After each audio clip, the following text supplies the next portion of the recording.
नमस्कार, मु मिनती साहू मो माँ रोसई की आपन को स्वागत। आज प्रस्तुत करवा चिकेन मसला कषा। आज चिकेन मसला कषा रे प्रथमे चिकेन 750 ग्राम नहीं, सोरिष तेल 200 ग्राम नहीं, रसुण 50 ग्राम, अदा 50 ग्राम, प्याज 50 ग्राम ताकू एकत्र बाटी देछि। 2 चमच टमाटो सॉस नहीं, 1 चमच गरम मसला गुंड नहीं, गोटा जीरा 1 चमच नहीं, लुण 2 चमच नहीं, चीनी 1 चमच नहीं, 5टी तेजपत्र नहीं, 150 ग्राम प्याज कटा प्याज नहीं, 5टी गोटा लंका नहीं, 1 चमच लाल शुखला लंका गुंड नहीं, किसी धनिया गुंड नहीं, 2टा अंडा 2 चमच कंचा क्षीर रे ताकू फेंटी रखी देछि, किछि आवश्यक अनुसार पानी नेछि। आसंतु प्रस्तुत करिबा चिकेन मसला कषा। आसंतु चिकेन मसला कषा प्रस्तुत करिबा। प्रथमे गैस रे कड़ाई बसई गैस लगेगा। कड़ाई रे सोरिष तेल पकाइबा। तेल गरम हो आसलानी। 1 चमच जीरा पकाइबा।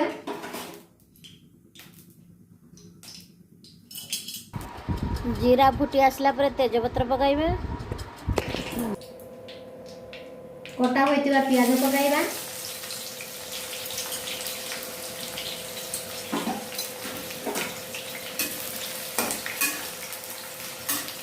प्याज को लाल होगा पर्यंत भाजीबा को छाड़ी देबा।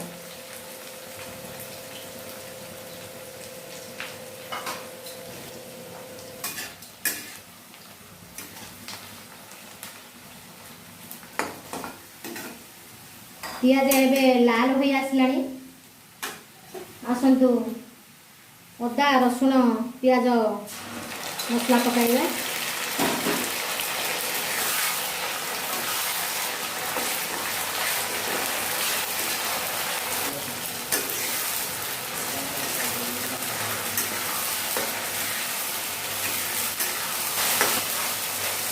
एबे कंचा लंका पकाइबा।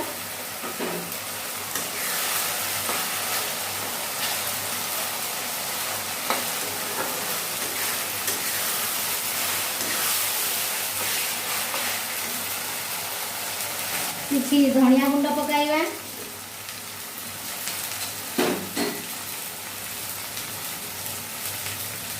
चीनी पकाइबा।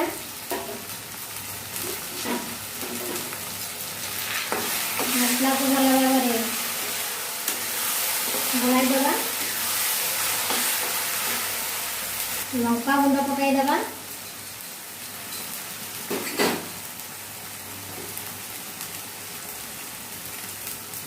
आवश्यक अनुसार लुण पकाइबा।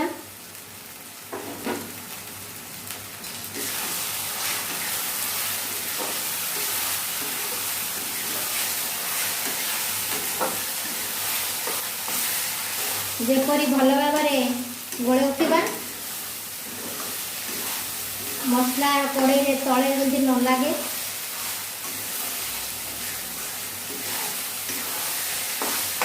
प्रति ध्यान दबा।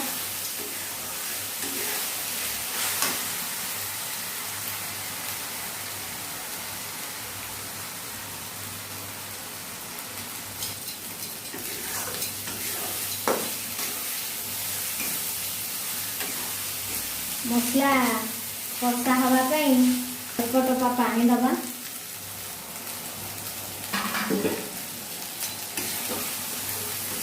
मसला को भल भाव गोले दबा।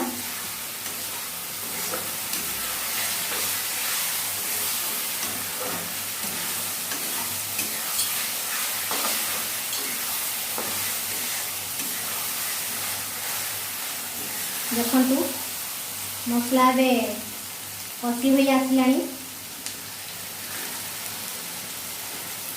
टमाटर सॉस से पकाइबा। भल भाव मसला को गोलाई दबा।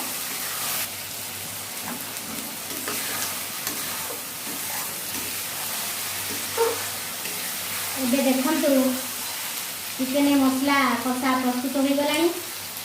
ଏବେ ମସଲାର ତେଲ ଛାଡ଼ିଗଲାଣି। ଏବେ ଚିକେନକୁ ତା ମଧ୍ୟରେ ପକାଇ ଦିଅନ୍ତୁ।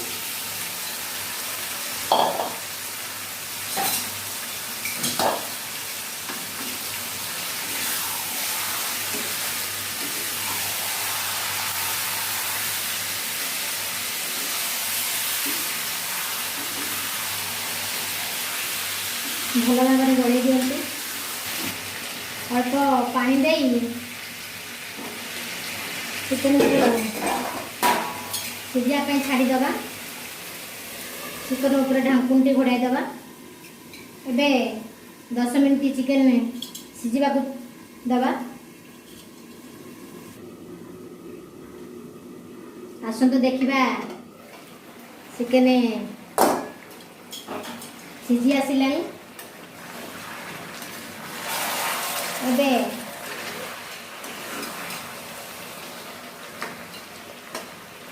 ଚିକେନ ଆଉ ଟିକେ ସିଝିବ।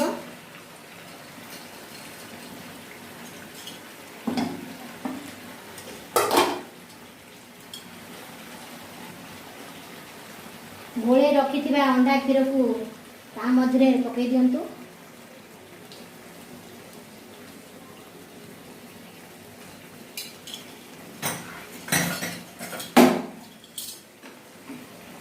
ଭଲ ଭାବରେ ଗୋଳେଇ ଦିଅନ୍ତୁ।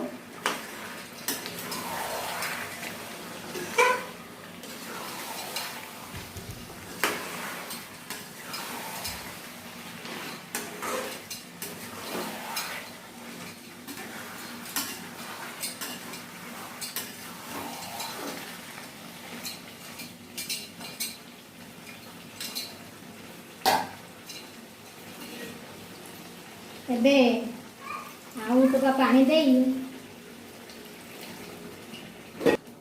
ଘୋଡ଼ଣୀ ଘୋଡ଼େଇ ଦିଅନ୍ତୁ। ସିଝିବାକୁ କିଛି ସମୟ ଛାଡ଼ି ଦିଅନ୍ତୁ। ଏବେ ଚିକେନ କଷା ପ୍ରସ୍ତୁତ ହୋଇଗଲାଣି। ଦେଖନ୍ତୁ ଚିକେନ ସିଝି ଆସିଲାଣି। 20-25 ମିନିଟ୍ ସମୟ ଲାଗିଲା ସିଝିବା ପାଇଁ।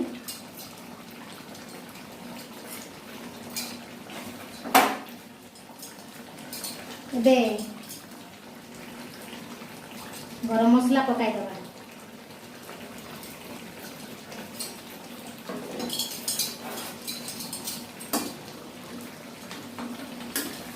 ଭଲ ଭାବରେ ଗୋଳାଇ ଦେବା।